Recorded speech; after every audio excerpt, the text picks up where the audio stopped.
জালালপুরের না আমার বাবা থেকে শুরু করে থেকে শুরু করে পুরো এলাকা সে বারবার সে চলে যাচ্ছে। আজকে সকালে আমরা আপনাদের সকলের সহযোগিতা তাকে আমরা ইয়াবা সহ 73 পিস ইয়াবা সহ আমরা তাকে গ্রেফতার করতে সক্ষম হয়েছি। সে যতবার আমরা মামলা দিব, মামলা থেকে আসবে আবার ধরবো, আবার দিব, একটা পর একটা দিতে থাকবো। যদি স্যার যতদিন পর্যন্ত নিজে ভালো না হয় আমাদের সাথে সঙ্গী করবো স্যার, আমি এই পথ থেকে সরে আসছি, না হলে তার জীবন ধ্বংস।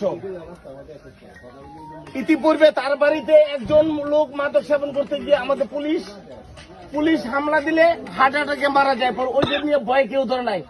আমি কালকে আপনাদের থানায় যোগদান করেছি রাত্রে, আজকে তাকে আপনাদের সাথে তাকে ধরতে সক্ষম হয়েছি। আমার নাম রফিক, আমি কঠিতে থানায় আসছি অফিসার ইনচার্জ হিসেবে। আমি যতদিন থাকবে কঠিতে মাদক হারাম। সবাই আপনারা আমাকে সহযোগিতা করবেন। মাদকের ব্যাপারে কোনো চুল পরিমাণ ছাড় নাই। আমার বাবাও যদি বলে, আমার বাপ কবর থেকে আসা বললো কোনো মাদকের ছাড় নাই। আপনাদের সবাইকে ধন্যবাদ, আপনারা ভালো থাকবেন। এবং যুব সমাজকে আমি একটা কথা বলতে চাই, আপনারা মোবাইলে বাদ দিয়ে আপনারা লেখাপড়া করুন। ভবিষ্যতে একদিন এই অ্যাডভোকেট যে জালাল স্যার এমপি